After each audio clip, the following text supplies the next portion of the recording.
Good morning, 10th class. I welcome you all for your physics classes, and I hope you enjoyed the last tutorial of the same chapter, electricity.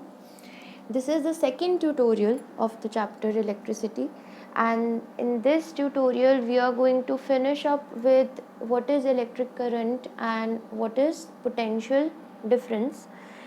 In the last class we had discussed about electric current, so it will be a revision class for electric current, and further I am going to take up the topic potential difference. So in the last class I taught you about electric charges. What are electric charges? Nothing but a fundamental property of matter. Two types of electric charges are there, positive and negative. Positive charges are protons and negative charges are electrons. Positive charges are protons and negative charges are electrons. And you know that if we bring a positive charge near a positive charge, it is going to repel. A positive charge near a positive charge is going to repel. A positive charge near a negative charge is going to attract each other. Like charges repel each other and unlike charges attract each other. Then you all are aware that what are the SI units. In the last tutorial I told you that SI units of charge is Coulomb, because he was the person who discovered charge. So that is why the SI units of electric charge was Coulomb, and it is denoted by a capital letter, that is C. And electric charges are scalar quantities. Electric charge is a scalar quantity, means it is having only magnitude and no direction. Then I hope you remember the example of a student in a class who does all the work. He is having all the notebook, pencil, everything, and the student whom we have to ask 10 times to do that work. So who is that good student? That good student is a conductor. And who is that student whom we have to tell any work 10 times?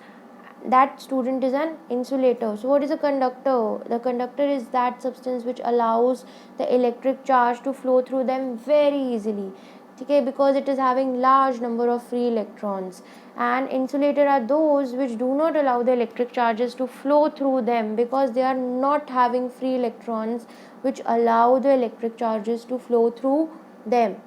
Now what was the next topic? As I told you कि suppose करो आपके पास एक class है, ठीक है. Suppose करो ये हमारी एक क्लास है. उस क्लास के अंदर हैं बहुत सारे बच्चे, जैसे आप लोग हैं. You all are in a class and you are here. Suppose this is a teacher table and there is no teacher in the class. So what is happening? All the students are running here and there and everywhere. All students are running here and there, here and there. So this is what happens when you are having a metal. जब आपके पास एक metal का object होता है, उस metal के object के अंदर बड़े सारे free electrons होते हैं जो इधर उधर क्या करते रहते हैं, भागते रहते हैं. वो मेटल के ऑब्जेक्ट में जो फ्री इलेक्ट्रॉन्स होते हैं वो इधर उधर भागते रहते हैं, ठीक है. अब क्या हुआ, सिचुएशन में आया थोड़ा चेंज. सेम क्लास है लेकिन अब उस क्लास के अंदर आ गई एक टीचर, यानी कि मैं. I have entered in the class and what happens, as soon as I step inside the class, all the students start running to sit on their chairs and their respective places. सारे के सारे बच्चे भाग भाग कर अपनी जगह पर बैठ जाते हैं. तो हुआ क्या, टीचर के आते ही एक पैटर्न आ गया क्लास के अंदर और सारे बच्चे अपनी अपनी जगह पर जाकर भाग भाग कर बैठ गए. Now what happens is, when a metal is connected to a cell, what is a cell? Cell is an electric device which is having positive end and which is having a negative end. Okay, so what will happen? This positive end is denoted by a longer line and negative is denoted by a shorter line. It will make one end of the metal positive and one end of the metal negative. So what will happen? All the electrons inside the metal will start moving away from the negative end and start moving towards the positive end of the metal. when they start moving towards the positive end of the metal, we say that the charges are flowing, and when the charges flow, we say that we are having current. And what is this cell doing? This cell is providing you with the potential difference. हमने जो अभी story देखी थी teacher वाली, उसमें जो teacher था वो पोटेंशियल डिफरेंस था. टीचर के आते ही सब ने भाग भाग कर अपनी जगह पे बैठना शुरू कर दिया क्लास में. एंड यहाँ पे सेल के आते ही उन इलेक्ट्रॉन्स ने नेगेटिव से कहाँ मूव करना शुरू कर दिया? पॉजिटिव की तरफ, क्योंकि इलेक्ट्रॉन्स खुद नेगेटिवली चार्ज होते हैं, तो वो नेगेटिव से दूर जाएंगे और वो पॉजिटिव की तरफ आएंगे. So this is what happened in a class, and this is what happened in a metal. So if I conclude, what is an electric current? It is denoted by a letter I, and it is the rate of flow of charge. Rate of का मतलब होता है divide by time. तो किसको divide कर रहे हैं हम? टाइम को. चार्ज से, चार्ज को हम टाइम से डिवाइड करते हैं. तो I is equal to Q upon T. I is equal to Q upon T. Electric current is equal to electric charge upon time taken. And what are the SI units of electric current? The SI units, the units जिसमें आप electric current को measure करेंगे, वो होते हैं amperes. वो unit होते हैं आपके amperes. AMPERES. वो यूनिट्स होते हैं amperes. And it is denoted by a letter capital A. Charge के यूनिट्स होते थे coulombs, which was denoted by a letter capital C. अब I जो होता है वो होता है Q upon T. अब I को अगर हम 1 एम्पियर करना चाहते हैं तो हमें Q को भी 1 कूलम करना पड़ेगा और हमें टाइम को भी 1 सेकेंड करना पड़ेगा. आपके बोर्ड एग्जाम में क्वेश्चन आता है. The question is define 1 ampere. 1 ampere is that current which allows 1 coulomb of charge to flow in 1 second. 1 ampere is that current which allows 1 coulomb of charge to flow in 1 second. So what is 1 ampere? Current is said to be 1 ampere when 1 coulomb of charge flows through a conductor in 1 second. So if you get a question, define current, you have to write everything. You have to write rate of flow of charge is known as current. You have to write the formula also, and you have to write the SI units also. Okay. So now what happens next is, there is an instrument which is known as ammeter. There is an instrument which is known as ammeter. This instrument is denoted by a circle and a capital letter A. Ammeter का हम use करते हैं current को major करने के लिए. Current को major करने के लिए हम किसका यूज़ करते हैं? हम यूज़ करते हैं एममीटर का. और जब भी आप एक सर्किट लगाओगे, सर्किट का मतलब होता है क्लोज्ड पाथ जिसमें करंट फ्लो करेगा. सर्किट में आप हमेशा एममीटर को सीरीज़ में लगाते हो. सीरीज़ का मतलब होता है जैसे बड़े सारे फ्रेंड्स खड़े हैं, उन फ्रेंड्स ने एक दूसरे का एक एक हैंड पकड़ा हुआ है, तो ये जो कनेक्शन होता है इसको हम सीरीज़ कनेक्शन बोलते हैं. मतलब एममीटर हमेशा साथ में लगता है. एममीटर किसी भी चीज़ के साथ में लगता है, और एममीटर वो डिवाइस होता है जो करंट को मेजर करता है. एममीटर हमेशा सीरीज़ में लगता है. सीरीज़ का मतलब होता है साथ में लगना. जैसे आपने अपना एक एक हैंड पकड़ा होता है, जैसे सपोज़ ये एक बल्ब है, ये बल्ब का सिंबल होता है, तो आपने बल्ब के साथ एममीटर को लगाना है, तो इसको हम बोलते हैं सीरीज़ कनेक्शन. इसको हम क्या बोलते हैं? सीरीज़ कनेक्शन बोलते हैं.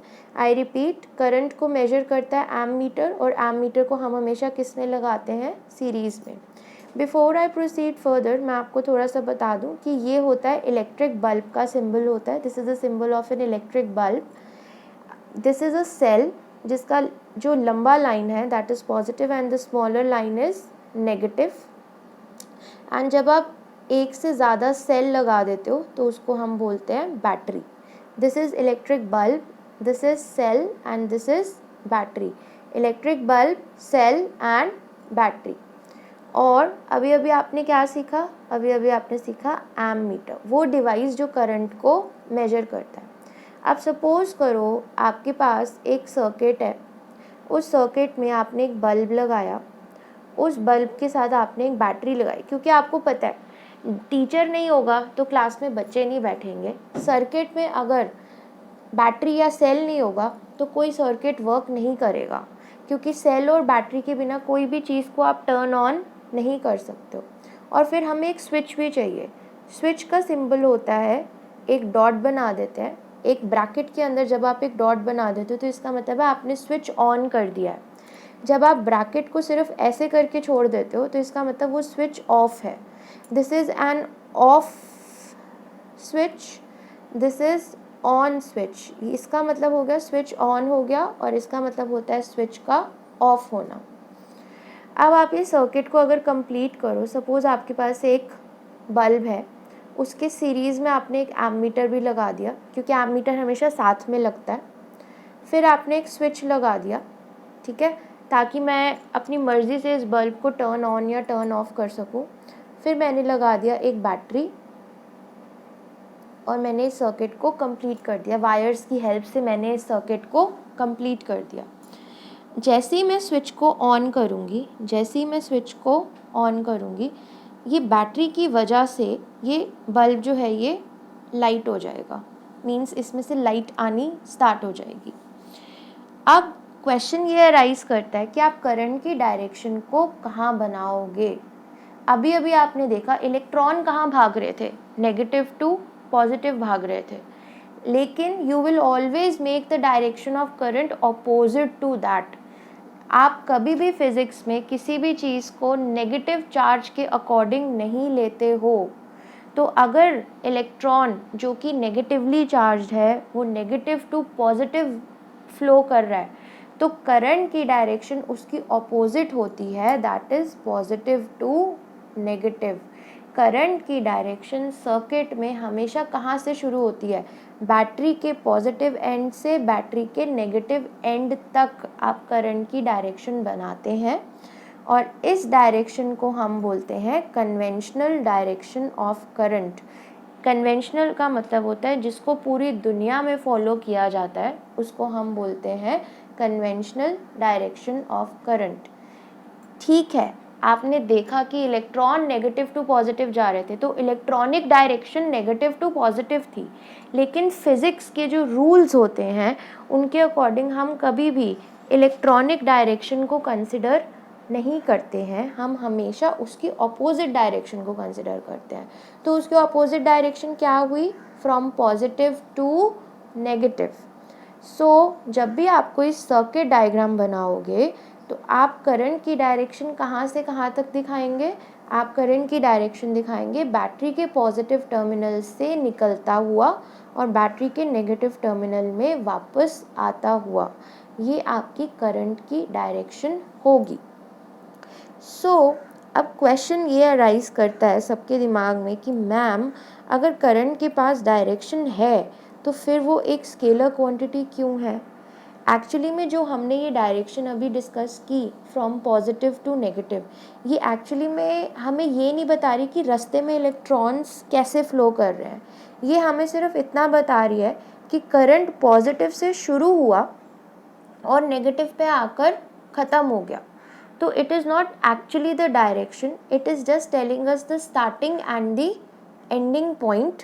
So that is why current is also a scalar quantity. Current is also a scalar quantity. अब आपने अपने क्वेश्चन में, अपने टॉपिक में ये देखा था कि हमने जब मेटल के ऑब्जेक्ट के साथ एक सेल को लगा दिया था हमने, यानी कि जब टीचर क्लास में आ गई थी, तो when the teacher arrived, all the students started running to sit at their own places. And our electrons also started moving from the negative to the positive end, and we said that the current is now flowing. वो किसकी वजह से था, cell की वजह से था। आपको मैं इसके एग्जाम्पल अगर दूँ, कभी कभी आपके घर में जो वॉल क्लॉक लगी होती है उसका टाइम धीरे धीरे पीछे होता रहता है।